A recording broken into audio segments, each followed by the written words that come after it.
नमस्कार, KP news 24/7 में आपका स्वागत है। आपके साथ मैं अश्विनी। पहले नजर डालते हैं मुख्य समाचारों पर। बीदर में जीका संक्रमण का कोई मामला नहीं, लोगों को सतर्क रहना होगा, कहा जिलाधिकारी रामचंद्रन आर ने। सीबीआई ने भटकल में कई लोगों से की पूछताछ।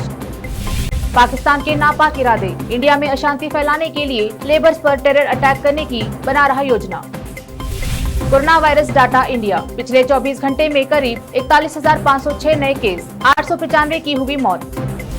चीन के दोस्त के घर से जयशंकर का बड़ा हमला, कहा सीमा समझौते की कद्र नहीं करता ड्रैगन।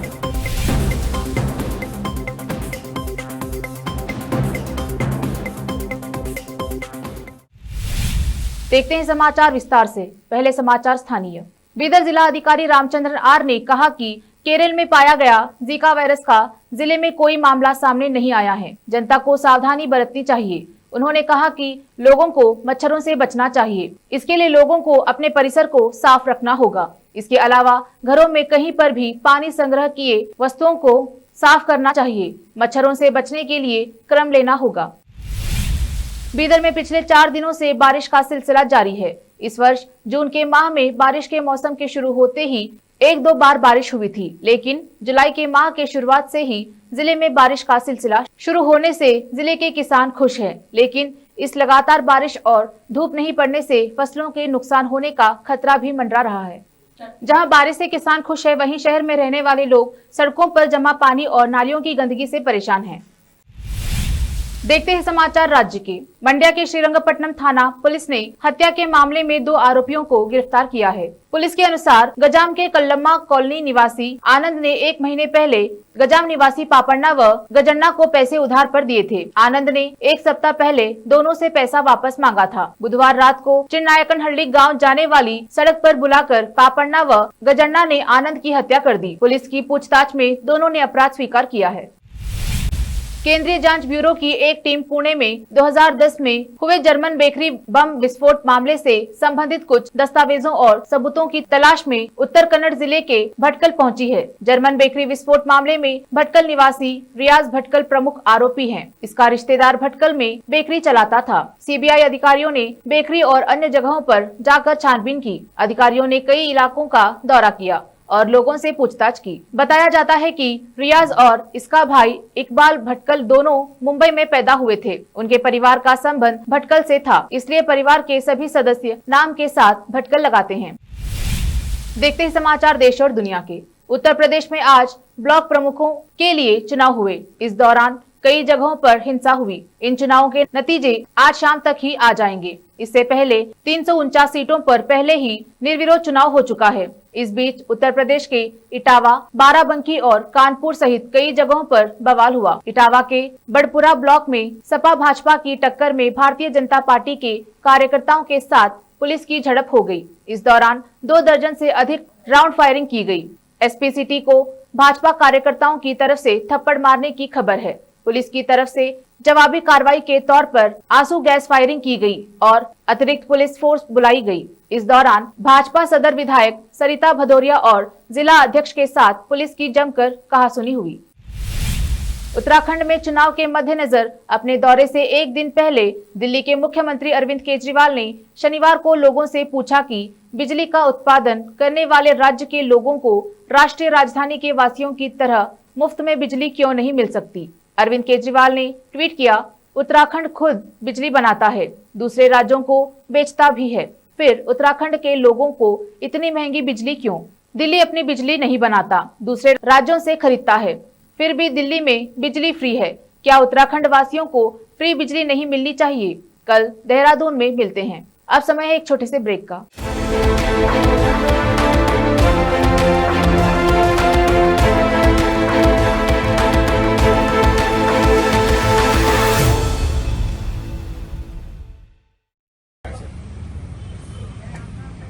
हेलो, हाँ, अरे मेरी बातचीत हो गई यार खान साहब से। तुम बार बार फ़ोन करने का कोई मकसद ही नहीं है। छोड़ दो, तुमको पूरे सर्वर नंबर मालूम है। हाँ भाई, हमारे पास 6 से 6 है, सब पीसफुल है। मैं करता हूँ।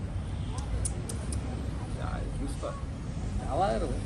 अरे भाई कौन सी न्यूज जेन्युइन है, कौन सी न्यूज फेक है, कौन सी न्यूज नहीं है, कौन सी न्यूज पुरानी है, समझ में नहीं आ रहा। एक पे बता रहा 30 जनों को मारे, एक पे बता रहा 15 जनों को मारे। क्या है सही है, क्या गलत है, समझ में नहीं आ रहा। हजार कंधों में नहीं जाना। केपी न्यूज 24/7 हिंदी चैनल है। हाँ। सीधा उसके ऊपर डाउनलोड करो, उसके बाद देखो पल पल की खबर आपको मिल जाती। अब भी डाउनलोड कर लेता हूँ पहले सब्सक्राइब करो यूट्यूब पे।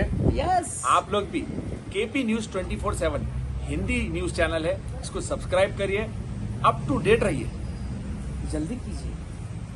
केपी चैनल के निर्देशक और नूर शिक्षण संस्थान के अध्यक्ष मोहम्मद अयाज खान ने एक बार फिर आगे आकर जरूरतमंदों की तरफ मदद का हाथ बढ़ाया। राज्य में अप्रैल माह से लॉकडाउन की स्थिति बनते हुए अब जब संपूर्ण लॉकडाउन किया गया है, ऐसे में रोज काम करने वालों का रोजगार छिन जाने या अन्य कामकाज बंद रहने से परेशान चल रहे लोगों को अयाज खान ने अपनी ओर से मुफ्त राशन किट वितरण किया। अयाज खान मुसीबत के समय लोगों की मदद के लिए आगे आए हैं। वह हमेशा लोगों के कठिन समय में उनकी किसी न किसी प्रकार से बिना किसी भेदभाव से मदद करते आए हैं। बीदर में लॉकडाउन के शुरू होते ही उन्होंने लोगों को संकट का सामना न करना पड़े, इसलिए राशन किट वितरण किया। शहर में विभिन्न क्षेत्रों में राशन किट वितरण कर रहे हैं। इसके अलावा खान साहब के कॉलेज तक पहुंचे जरूरतमंद लोगों को भी किट दिया जा रहा है। अयाज खान का कहना है कि लॉकडाउन के कारण लोगों में परेशानी और डर है। ऐसे में लोगों का कामकाज बंद रहने से कठिनाई का सामना कर रहे लोगों को परेशानी न हो, इसलिए सभी धर्मों के लोगों को यह राशन किट बांटे जा रहे हैं।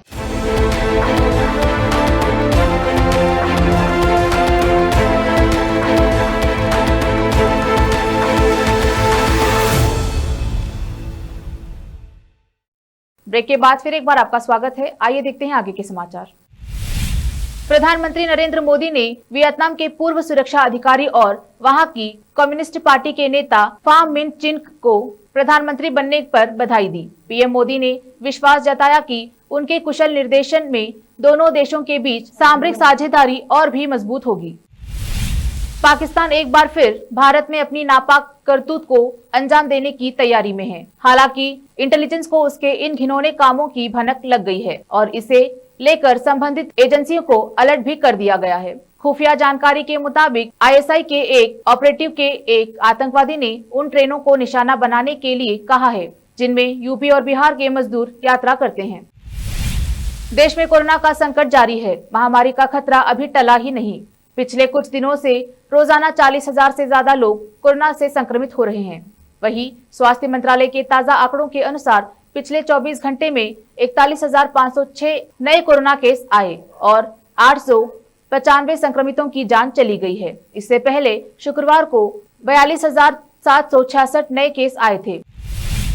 विदेश मंत्री एस जयशंकर ने कहा है कि बीते एक साल से भारत चीन संबंधों को लेकर बहुत चिंता उत्पन्न हुई है, क्योंकि बीजिंग सीमा मुद्दे को लेकर समझौतों का पालन नहीं कर रहा है, जिसकी वजह से द्विपक्षीय संबंधों की बुनियाद गड़बड़ा रही है। मॉस्को में Primakov institute of world economy and international relations में भारत और चीन के संबंधों के बारे में एक सवाल के जवाब में जयशंकर ने कहा, मैं कहना चाहूंगा कि बीते 40 साल से चीन के साथ हमारे संबंध बहुत ही स्थिर थे। चीन दूसरा सबसे बड़ा कारोबारी साझेदार के रूप में उभरा। अब समाचार फिल्मी दुनिया के।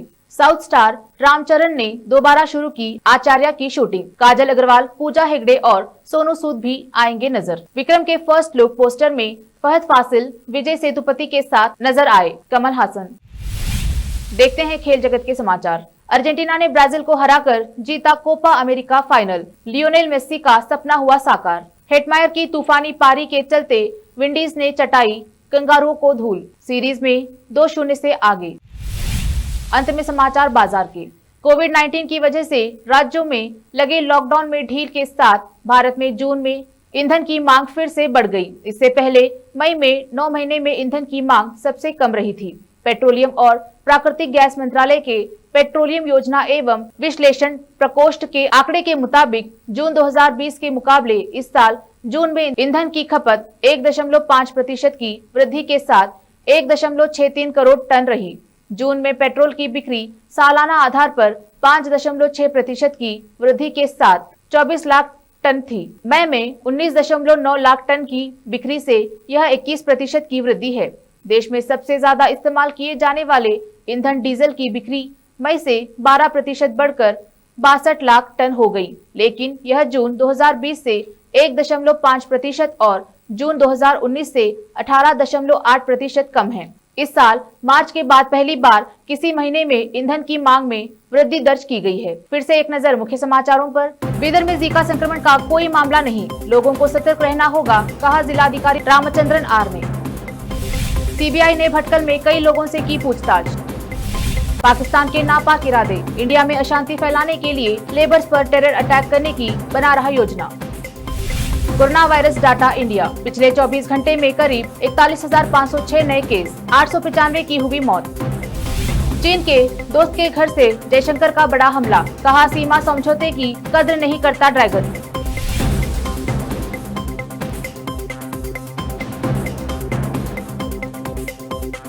केपी न्यूज में फिलहाल इतना ही। मैं अश्विनी आपसे विदा लेती हूँ। फिर मुलाकात होगी देश प्रदेश के अन्य समाचारों के साथ। तब तक के लिए देखते रहिए केपी न्यूज 24/7। धन्यवाद।